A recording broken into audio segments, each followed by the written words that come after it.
Hello, welcome बच्चों, very good evening. मैं शरद बिले, मेरे यूट्यूब चैनल केमिस्ट्री बाय शरद बिले में आप सभी का स्वागत करता हूं। हमेशा की तरह, रोज़ की तरह। ये बात अलग है कि कभी कभी रोज़ नहीं आ पाता हूं, लेकिन जब भी आता हूं मैं स्वागत करता हूं। आज आया हूं, आज आपका स्वागत करता हूं। कैसे हैं आप लोग, आप सब लोग? उम्मीद है अच्छे होंगे। आज 10th के बच्चों का साइंस का पेपर था, काफ़ी इजी पेपर था, काफ़ी अच्छा पेपर था। मैंने देखा पेपर, काफ़ी अच्छा लगा। किसी दिन उस पर भी वीडियो डालूंगा मैं। पूरा पेपर सॉल्व करेंगे हम। चलिए, फिलहाल हम अपने टॉपिक पे आते हैं। हम सॉल्यूशन पढ़ रहे थे और सॉल्यूशन में हमने कोलिगेटिव प्रॉपर्टी हमारा टॉपिक चल रहा था। और कोलिगेटिव प्रॉपर्टी में हम पढ़ रहे थे, अभी लास्ट में हमने पढ़ा elevation in boiling point, elevation of boiling point. अब हम पढ़ेंगे डिप्रेशन इन फ्रीजिंग पॉइंट। क्या पढ़ेंगे?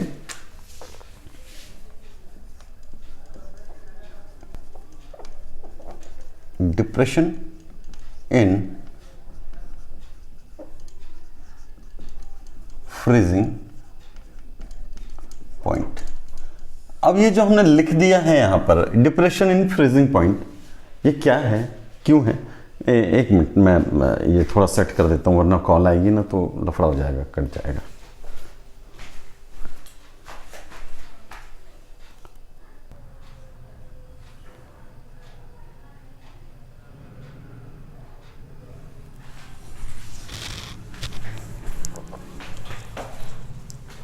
तो हम पढ़ेंगे depression in freezing point. Depression in freezing point है क्या? डिप्रेशन मतलब कम होना।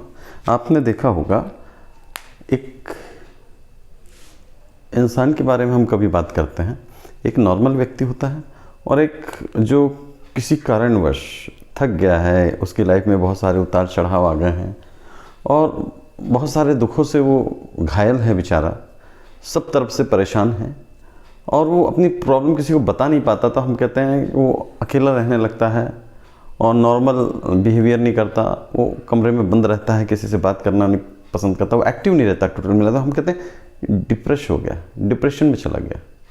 तो ये एक मिली जुली चीज़ें हैं डिप्रेशन इन फ्रीजिंग पॉइंट।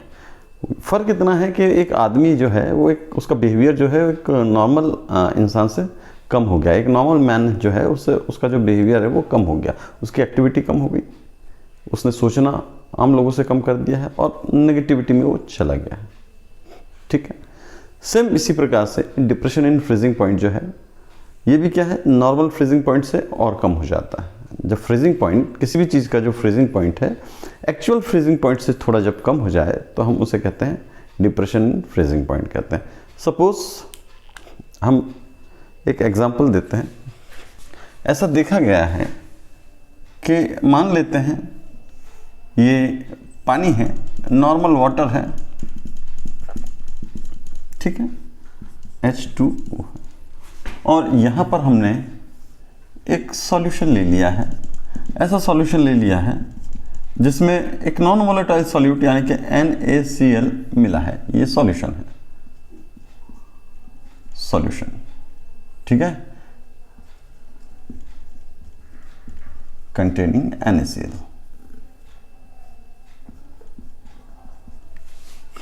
ठीक, अब हमें पता है कि जो पानी है, पानी का जो फ्रीजिंग पॉइंट होता है वो कितना होता है? फ्रीजिंग पॉइंट इसका कितना है? 0 डिग्री सेल्सियस। ठीक है, हमें ये भी पता है कि इसका जो वेपर प्रेशर है इसके वेपर प्रेशर के कंपैरिजन में कम हो जाता है। ये हमने पढ़ा है आपको। इसका वेपर प्रेशर कम हो जाने के कारण ये जो इसका फ्रीजिंग पॉइंट है वो भी कैसा हो जाता है? कम हो जाता है। ठीक है, क्यों कम होता है उस पर हम डिस्कस करेंगे, बहुत अच्छे से डिस्कस करेंगे। तो इसका फ्रीजिंग पॉइंट क्या हो जाता है? कम हो जाता है। और मान लेते हैं इसका 0 डिग्री है तो हो सकता है इसका -4 डिग्री हो, ऐसा हो सकता है। तो इससे तो कम ही होगा 0 डिग्री से। ठीक, तो ये जो -4 डिग्री की आने वाली जो गिरावट है इसे हम क्या कहते हैं? Depression in freezing point, depression in freezing point कहते हैं। अब ऐसा होता क्यों है? अब यहाँ जो वाटर मॉलिक्यूल है वो आपस में किससे बंधे हैं? वो हाइड्रोजन बॉन्ड से बंधे हैं। हाइड्रोजन बॉन्ड मतलब weak van der Waals force of attraction. जितने भी मॉलिक्यूल्स है वाटर क्या एक दूसरे से कैसे बने हैं? बंधे हैं weak van der Waals force of attraction से बंधे हैं। उनकी बॉन्डिंग जो है मॉलिक्यूल्स के बीच में वो कैसी वीक है, ठीक है। हाइड्रोस्टेटिक वो जो है अपन क्या कहते हैं उसको, वो हाइड्रोजन बॉन्ड है। क्या है? हाइड्रोजन बॉन्ड है। हाइड्रोस्टेटिक तो प्रेशर होता है, ठीक है। तो यहाँ पर जितने भी मॉलिक्यूल है एक दूसरे से हाइड्रोजन बॉन्ड से जुड़े हुए हैं, हाइड्रोजन बॉन्डिंग है। यहाँ पर पहले वो पानी था, एक दूसरे से हाइड्रोजन बॉन्ड से जुड़े थे, ठीक है।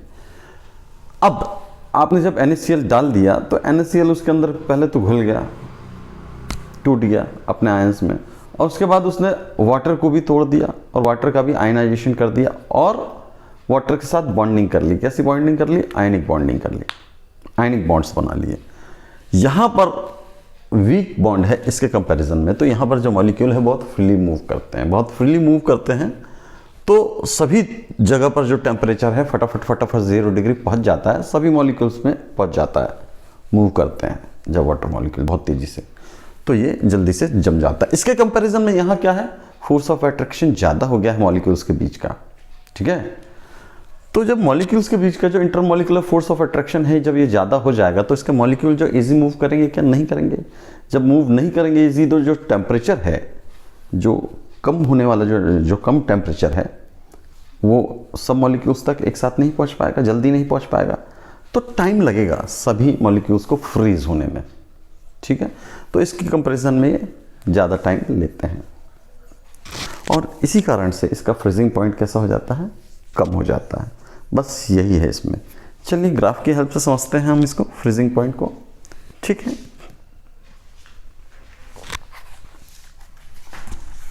अब हम सब जानते हैं, देखो भी ऐसा है, अपनी ड्राइंग है कमज़ोर, इसलिए अपन कभी कभी क्या अक्सर जितना हो सके, जहाँ तक हो सके स्केल का सहारा लेते हैं, और इसमें शर्म वाली कोई बात नहीं है। हम तो लेते हैं साहब, और हम तो लेते रहेंगे। हम तब तक लेते रहेंगे जब तक हमें मौका मिलता रहेगा। जिस दिन मौका मिलना बंद हो जाएगा, कोशिश करेंगे हम भी सहारा लेना बंद कर देंगे, लेकिन अभी तो मौके हैं तो हम लेंगे। यहाँ ये जो एक्सिस है ये क्या है? वेपर प्रेशर, ठीक है। एक्स एक्सिस है, ये वाई एक्सिस है। ये किसको शो करता है? बढ़ते हुए टेम्परेचर को, मान लेते हैं ये O है, ठीक है। आपने ये देखा है, अगर हम यहाँ पर इस खाली जगह पर वेपर प्रेशर कर्व खींचे तो आपने देखा होगा जो वेपर प्रेशर है सॉल्वेंट का, सॉल्यूशन के कंपैरिजन में कैसा होता है? ज़्यादा होता है। सवाल ही नहीं उठता, बिल्कुल ज़्यादा होता है। तो मान लेते हैं ये जो वेपर प्रेशर कर्व है ये किसका है?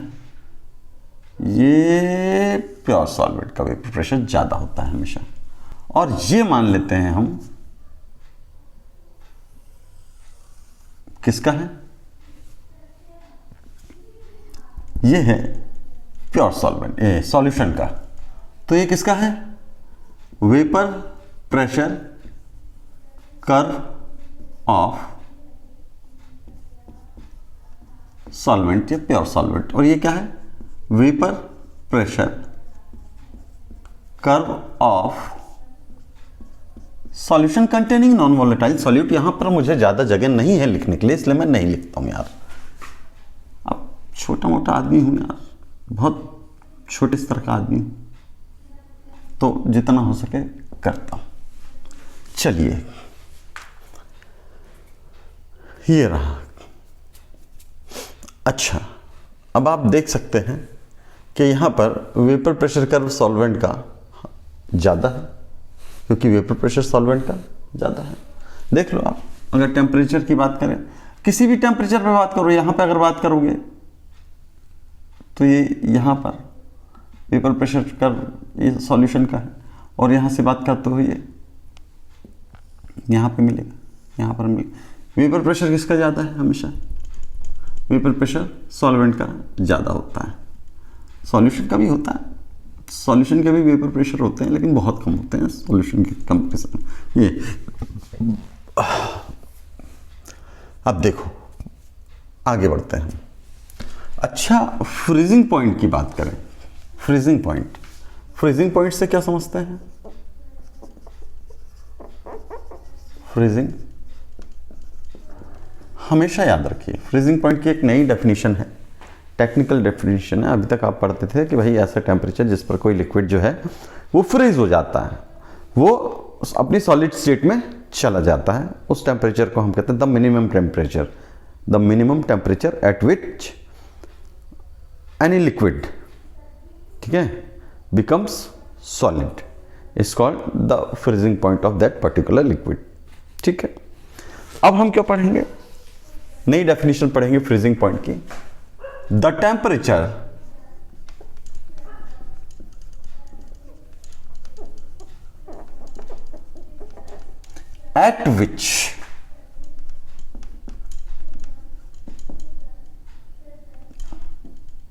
at which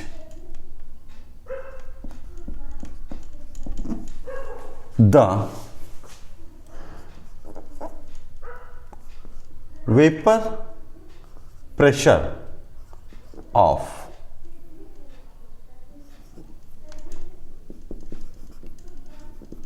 liquid state and vapor pressure of solid state of any liquid becomes equal is called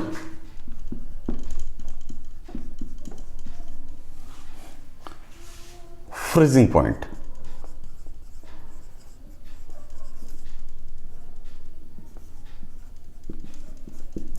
Of that particular, मतलब ऐसा टेम्परेचर जिस पर किसी लिक्विड के सॉलिड स्टेट और लिक्विड स्टेट का वेपर प्रेशर एक दूसरे के बराबर हो जाता है, उसे हम क्या कहते हैं? उस लिक्विड का फ्रीजिंग पॉइंट कहते हैं। ठीक है, चलिए अब देखते हैं। अब कहानी ऐसी है,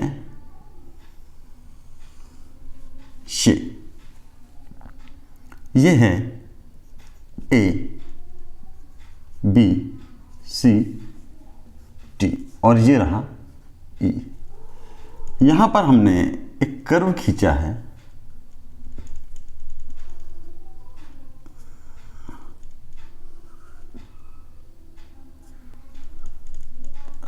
यार बड़ी मुश्किल से बनाया था हमने आशियाना प्यार का, बिखरते देर नहीं लगी है?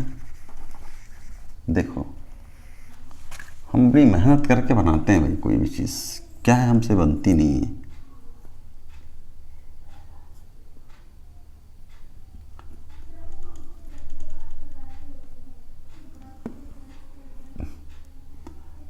ठीक है यार, यही सही।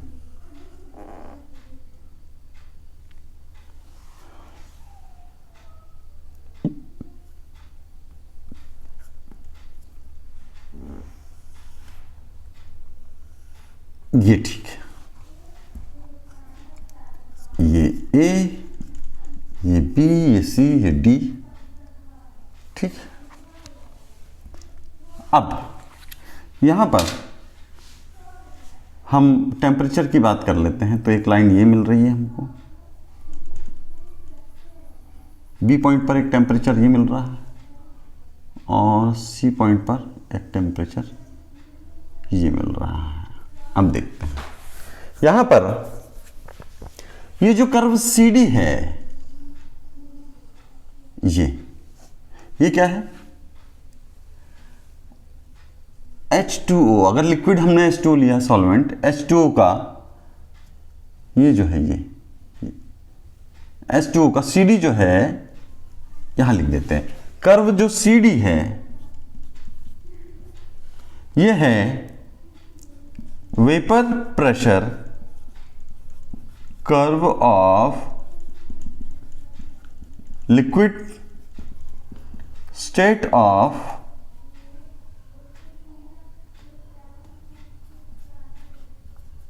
Solvent, pure solvent.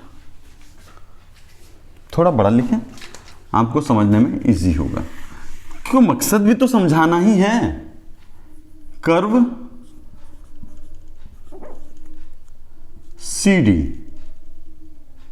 is the vapor pressure curve of solid state of solvent।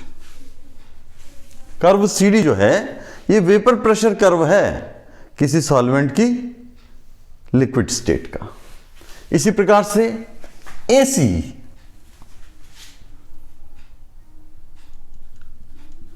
Curve AC क्या है? यह है vapour pressure curve of solid state of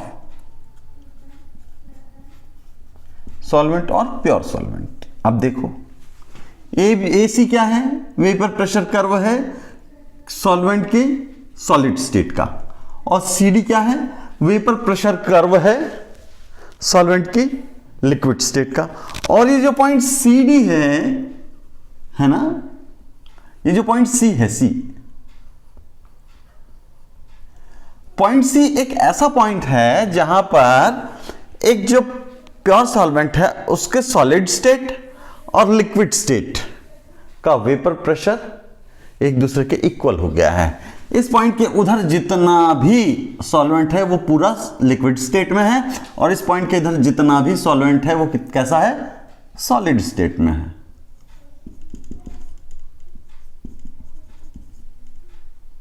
इस पॉइंट के इधर ये है ना, और इस पॉइंट के उधर जितना भी है वो किस स्टेट में है? लिक्विड। और इस पॉइंट पर दोनों का सॉलिड स्टेट और लिक्विड स्टेट का जो वेपर प्रेशर कर्व है वो वेपर प्रेशर जो है वो एक दूसरे के इक्वल हो गया है। यानी कि यहां पर पॉइंट C पर जो हमको जो टेम्परेचर मिला है T0 F, वो क्या होगा? ये होगा freezing point of pure solvent. That's it. अब चलिए बारी आती है यहां पर। यहां पर हम देख रहे हैं कर्व B और E को। किसको? कर्व B E को। ये क्या है? Vapour pressure curve of solution है ना, vapour pressure curve of solution. और कौन सा? Liquid state BE is the vapor pressure curve of liquid state of solution। इसी प्रकार से curve AB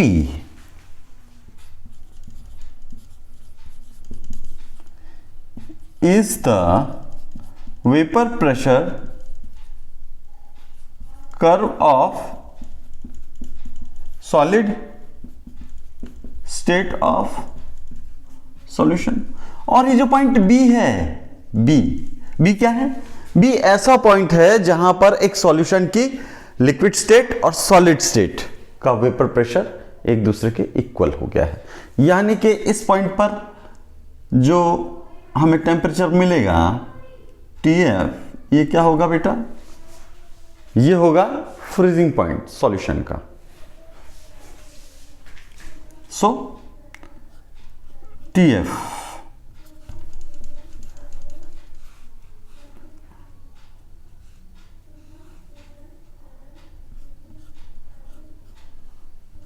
is the freezing point of solution। अब आप देखिए, इधर जा रहे हैं वेपर प्रेशर बढ़ रहा है, इधर जा रहे हैं टेम्परेचर बढ़ रहा है, ठीक है। TF क्या है? T0F, ये क्या है? ये है प्योर सॉल्वेंट का फ्रीजिंग पॉइंट। और देखिए, इससे सॉल्यूशन का फ्रीजिंग पॉइंट क्या है? कम है। अब हम पूछें अगर कि कितना कम है, तो कैसे बताओगे? ये जो डिस्टेंस है ये क्या होगा भाई? Del TF। और डेल TF को कैसे डिटरमाइन करेंगे? TF में से T0F में से TF को माइनस कर देंगे। T0F minus TF is equals to क्या हो जाएगा? Del TF freezing point. तो फ्रीजिंग पॉइंट डिफरेंस होता है। क्या होता है? डिफरेंस होता है। किस चीज का डिफरेंस होता है? प्योर सॉल्वेंट के फ्रीजिंग पॉइंट और solution containing non volatile solute के फ्रीजिंग पॉइंट के बीच का डिफरेंस होता है।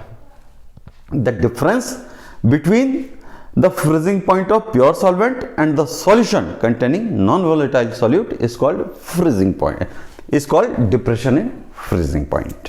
ऐसे इसको डिफाइन कर सकते हैं। तो समझ में आ गया ये डिप्रेशन इन फ्रीजिंग पॉइंट क्या होता है।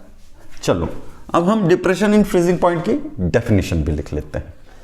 कॉपी कर लीजिए। उम्मीद है सबको समझ में आ गया होगा। और जिन्होंने अभी तक हमारे चैनल को सब्सक्राइब नहीं किया है भैया, वो सब्सक्राइब कर लीजिए, लाइक कर दीजिए वीडियो को, बेल आइकन को दबा दीजिए, आपको नोटिफिकेशन मिलते रहेंगे। और यकीन मानिए हम अच्छे से अच्छी वीडियो बनाएंगे इस चैनल पर। जैसे जैसे समय बीतेगा बहुत बहुत अच्छा मटेरियल अवेलेबल होगा, है ना। और अगर कोई ऐसा व्यक्ति है जो स्वार्थी नहीं है, जो ये मतलब कहते हैं ना वसुधैवम कुटुंबकम वाली विचारधारा पर जो काम कर रहा है, या जो इस विचारधारा को मानता है, वो चाहेगा कि हर तबके के व्यक्ति तक एक अच्छा मटेरियल पहुंच जाए। जो अफोर्ड कर सकता है उस पर, उस तक भी, और जो अफोर्ड नहीं कर सकता उस तक भी। क्योंकि मैं जान सकता हूं और मैं जानता हूं अच्छे से कि पढ़ाई कितनी महंगी हो गई है। आज अगर हमको पढ़ना है भोपाल के अंदर, अगर प्रॉपर केमिस्ट्री की ट्यूशन लेनी है, तो कम से कम 15,000 रुपये पर मंथ आपको देने ही देने हैं। ये है साहब। हाँ, 15,000 रुपये तो खैर मैंने ज़्यादा कह दिया। मतलब ये मान के चलिए कि एक बच्चा जो है कम से कम नहीं तो भी 1500 से 2000 रुपये पर मंथ देता है केमिस्ट्री की ट्यूशन की। मुझसे मिस्टेक हो गई थोड़ी सी, बिल्कुल। और इतना महंगा मेरे ख्याल से सारे लोग अफोर्ड नहीं कर सकते। जो लोग अफोर्ड करते जाते हैं बड़े बड़े इंस्टीट्यूशन में, और बड़े बड़े इंस्टीट्यूट तो फिर बड़े इंस्टीट्यूट ही होते हैं, वहाँ पढ़ते ही हैं लोग। चलिए, लेकिन अपन छोटे लोग हैं, छोटे स्तर के लोग हैं, जितना हो सकता है करते हैं बच्चों के लिए। चलिए इसे मिटाते हैं अब हम।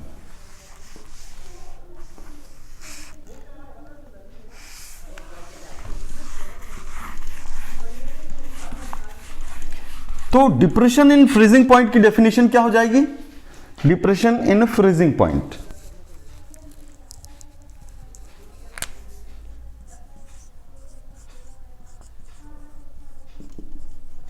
डिप्रेशन इन फ्रीजिंग पॉइंट क्या है? The difference of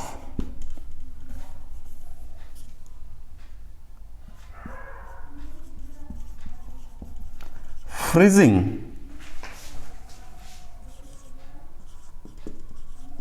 point of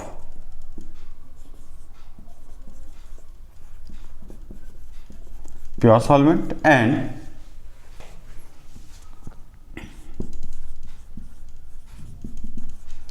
freezing point of solution containing non volatile solute is called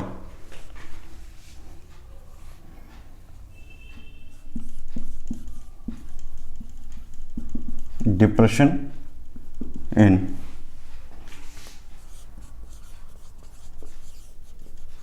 freezing point। Copy कर लीजिए, मैं हट जाता हूं यहां से, आपको सहूलियत होगी भाई।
उम्मीद है लिख लिया होगा आपने। चलिए मिटा रहे हैं अब हम इसको। इतना टाइम काफ़ी होता ना यार नोट्स बनाने के लिए, दे देते हैं जितना टाइम हो जाए। शेयर कर दो भाई, वीडियो को शेयर करो यार, दबा के शेयर करो, एक आध वीडियो वायरल करो हमारे, ताकि सबको पता चले कि भाई माँ साहब भी अच्छी केमिस्ट्री पढ़ाते हैं। और ठीक है फिर बाकी जैसी आपकी इच्छा, हम तो अपना काम कर रहे हैं। और सब लोग डायलॉग मारते हैं तो हम भी मारते हैं, हमारा भी हक है, हम मेहनत कर रहे हैं, हम आपसे डिमांड कर सकते हैं। और फिर अपनों से ही तो कहा जाता है, आप अपने ही तो हैं, सारे बच्चे हैं हमारे, स्टूडेंट्स हैं, स्टूडेंट होते हैं।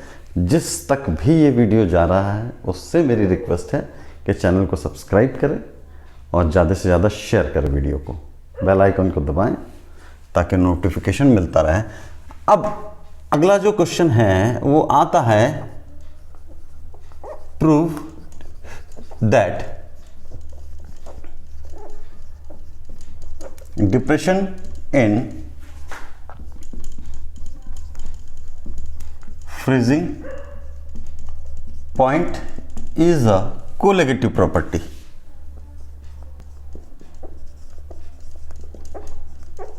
colligative प्रॉपर्टी आता है, पूछते हैं भाई, एग्जाम में पूछा जाता है, ये पूछेंगे, सवाल ही नहीं उठता, पूछा जाएगा आपसे। चलिए देखते हैं अपन, इसे मैं मिटा रहा हूं। इसे प्रूव करने के लिए आपको ये प्रूव करना होगा कि डिप्रेशन इन फ्रीजिंग पॉइंट जो है वो कंसंट्रेशन पर डिपेंड करता है। ठीक है, आप सभी जानते हैं और बहुत अच्छे से जानते हैं बेटा, P not A minus P A upon P not A is equals to होता है एक्स बी। सभी जानते हैं अच्छे से। और हम कह सकते हैं P not A minus P A is equals to P not A into x B, बिल्कुल कह सकते हैं। जहां पर ये जो है, ये क्या है भाई, ये लोअरिंग इन वेपर प्रेशर है। ये क्या है, ये है vapour pressure of pure solvent. और ये क्या है, मोल फ्रैक्शन ऑफ सॉल्यूट। ठीक है, चलिए बता दिया हमने आप सभी की जानकारी के लिए। चलिए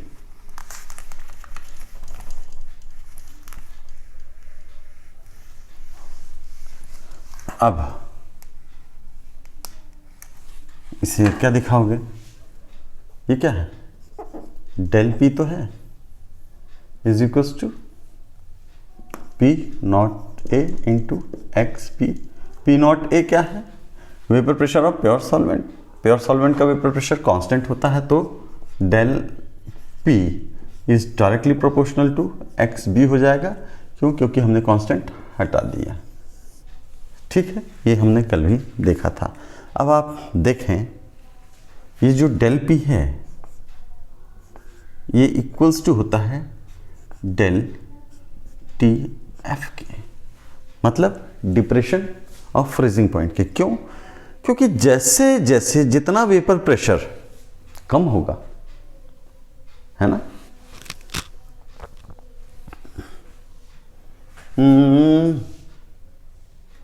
हाँ ठीक है, ये क्या है? वेपर प्रेशर, ये है अपना लोअरिंग। हाँ, जितना ज़्यादा लोअरिंग इन वेपर प्रेशर, जैसे जितना वेपर प्रेशर कम होगा उतना ही क्या होगा भाई? आपका फ्रीजिंग पॉइंट भी कम होगा, ऑब्वियसली होगा। जितना वेपर प्रेशर कम होगा उतना ही फ्रीजिंग पॉइंट भी क्या होगा? कम होगा। ठीक है, तो डेल पी की जगह डेल टी एफ लिख सकते हैं, बिल्कुल लिख सकते हैं। इस इक्वेशन में हम डेल पी को रिप्लेस कर देते हैं, तो क्या हो जाएगा? Del T F is directly proportional to x P. होगा, बिल्कुल होगा, 100% होगा। ठीक है, या del T F is equals to क्या होगा भाई? के इंटू एक्स बी हो जाएगा। अब del T F is equals to K into x B की वैल्यू क्या होगी? N B upon N A plus N B. हमने लास्ट क्लास में समझाया है, कई बार समझाया, अब अंडरस्टूड मान रहे हैं हम। Del T F is equals to क्या हो जाएगा भैया?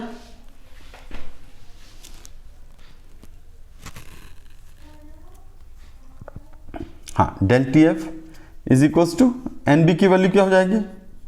W B upon M B upon W A upon M A plus W B upon M B. लेकिन आपको ये भी पता है, फॉर अ वेरी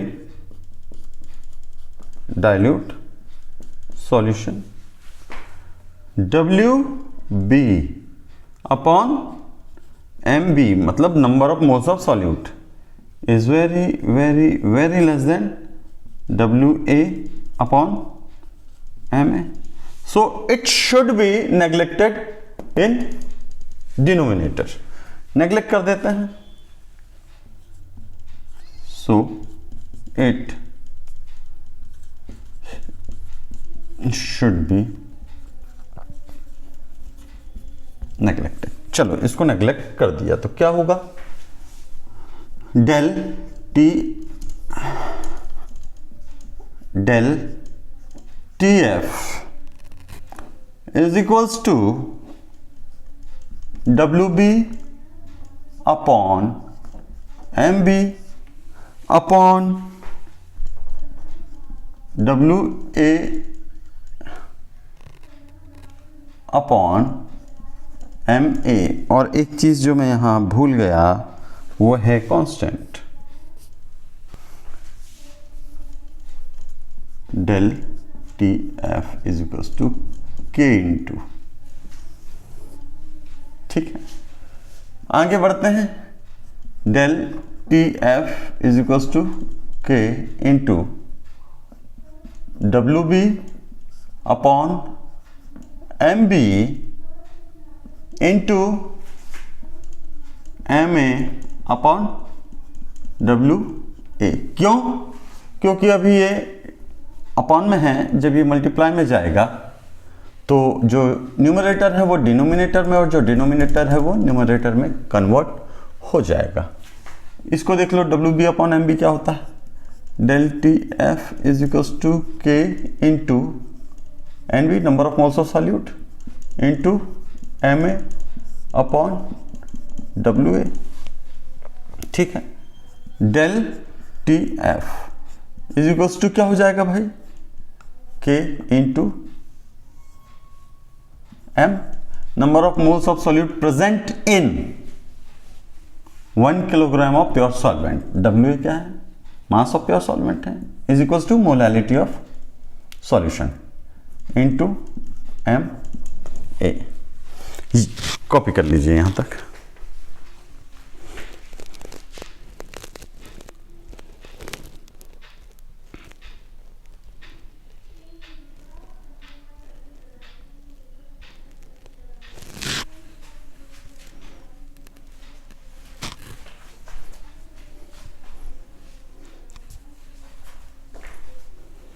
चलिए आगे देखिए, डेल टी एफ कॉपी कर लिया होगा आप लोगों ने। अभी भी रिक्वेस्ट कर रहे हैं, जिसने चैनल को सब्सक्राइब नहीं किया सब्सक्राइब कर दीजिए। चलिए, del T F is equals to क्या हो जाएगा, देखिए आप बहुत ध्यान से देखिए, ये के into M A into M. के क्या है, कांस्टेंट है, और एम ए क्या है, molecular mass of pure solvent. ठीक है, molecular mass of pure solvent कितना होता है, 18 मतलब कांस्टेंट वैल्यू है। हमने अगर वाटर को लिया है एज अ प्योर सॉल्वेंट तो वाटर का मॉलिक्यूलर मास कितना हो जाएगा, 18 हो जाएगा। और 18 जो मॉलिक्यूलर मास है प्योर सॉल्वेंट का, वाटर का, वो बदलता है क्या, नहीं बदलता, हमेशा कांस्टेंट रहता है 18। तो ये जो दोनों कांस्टेंट है इसको मिला के del T F is equals to हम क्या कर देते हैं, K F into M. K F के बारे में लिखिए, K F is equals to molar freezing point depression constant है, क्या है, मोलर फ्रीजिंग पॉइंट डिप्रेशन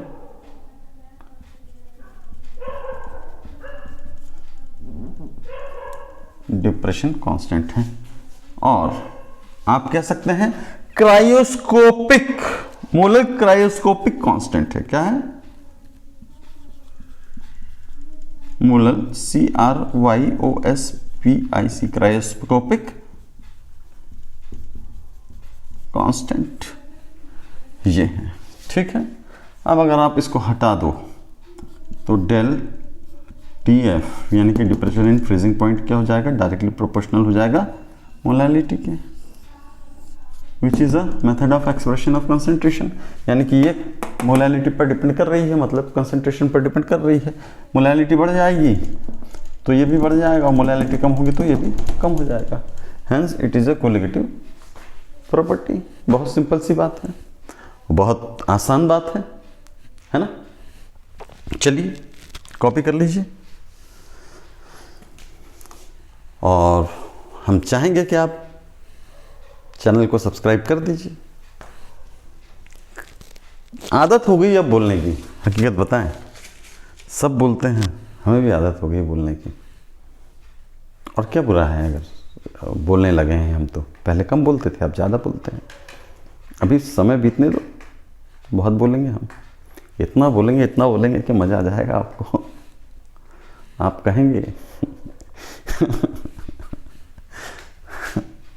चलिए ठीक है, मिटा दें। ये जो केमिस्ट्री पढ़ाने वाले होते हैं ये बड़े मिजाजी होते हैं। जितने भी केमिस्ट्री पढ़ाने वाले हैं मैंने देखा है, इनके मिजाज अलग होते हैं, ये बड़े मस्त बंदे होते हैं। ये नहीं कह रहा हूँ कि मैं बहुत मिजाजी आदमी हूँ या बहुत ज़बरदस्त आदमी हूँ, लेकिन बड़े मतलब हैप्पी नेचर वाले होते हैं। मैंने जितने भी देखे, जब मैं एमएससी कर रहा था तो मैंने अपने सारे फ्रेंड्स को देखा था, तो वो बहुत बड़े खुश मिजाज थे सारे के सारे।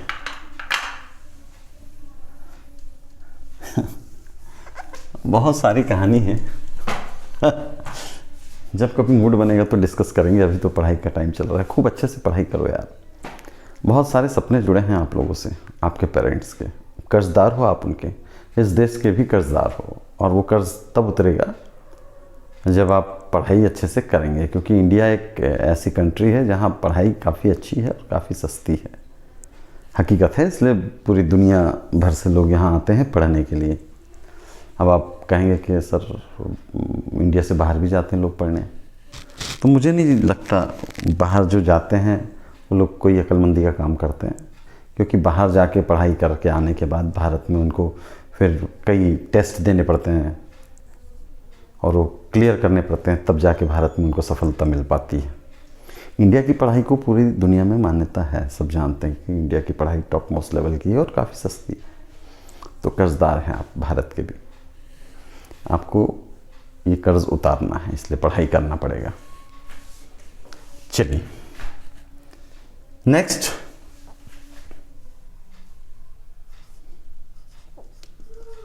Determination of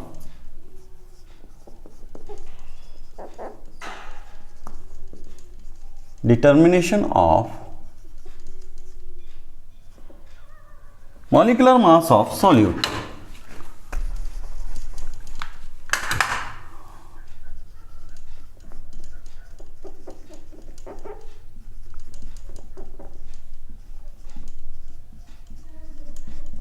Solute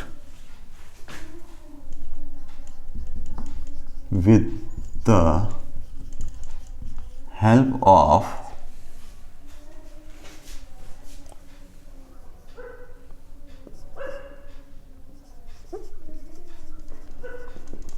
depression in freezing point, depression in freezing point की हेल्प से आपको मॉलिक्यूलर मास ऑफ सॉल्यूट का डिटर्मिनेशन करना है, मतलब निकालना है। उसके लिए फॉर्मूला डिराइव करते हैं। चलो आप जानते हैं, बहुत अच्छे से जानते हैं, as we all know that del TF is directly proportional to molality of solution. आप ये भी जानते हैं del TF is equals to KF into cryoscopic constant, molar cryoscopic constant M। और आप ये भी जानते हैं del TF is equals to KF into molality का जो फॉर्मूला है, या according to definition of molality, number of moles of solution, यानी कि mass of solution WB upon A number of moles of solute, है ना, mass of solute upon molecular mass of solute into 1000 upon mass of pure solvent WA। ये formula है, इसी से होगा जो कुछ भी होगा। आपको क्या डिटरमाइन करना है? Molecular mass of solute. आप इसको इधर ले आइए। MB इज इक्वल्स टू क्या हो जाएगा? KF into WB into 1000 upon ये जो del TF है, इसको इधर ले जाइए आप, del TF इंटू WA। इस फॉर्मूले की हेल्प से आप मॉलिक्यूलर मास ऑफ सॉल्यूट निकाल सकते हैं, तब जब आपको ये सारी वैल्यूज़ दी हुई हो, और ऑलमोस्ट दी हुई होती हैं। ठीक है, बहुत इजी डिटरमाइन कर लेंगे। जब फ्री होकर के हम जो क्लास लेंगे उसमें हम आपको ये ज़रूर बता देंगे। आज की क्लास बहुत हो गई, अब मुझे थोड़ा सा ऑर्गेनिक पर भी चर्चा करनी है। बच्चे वेट करते हैं ऑर्गेनिक के भी, तो एक वीडियो में ऑर्गेनिक पर भी बनाऊंगा। कल मैं लाइव आया था कल मैं, और मैं कोशिश करूंगा कि डेली लाइव आऊं, लेकिन कुछ ना कुछ काम निकल जाते हैं जिससे मैं लाइव नहीं हो पाता हूं। ठीक है, उसके लिए मैं माफ़ी चाहूँगा। चलिए मिटा रहे हैं आप, ठीक है ना, आप कॉपी कर लीजिए। और तब तक के लिए मेरी तरफ से बाय बाय, गुड नाइट, और दुआ में ज़रूर याद रखिएगा। जय श्री राम, राधे राधे, हर हर महादेव। और पढ़िए यार, खुश रहिए, मस्त रहिए। पढ़ाई में बहुत बहुत मज़ा है। पढ़ाई के अलावा और दुनिया में कोई ऐसी चीज़ नहीं जो इंसान को कामयाबी दिला दे। चलिए, बाय।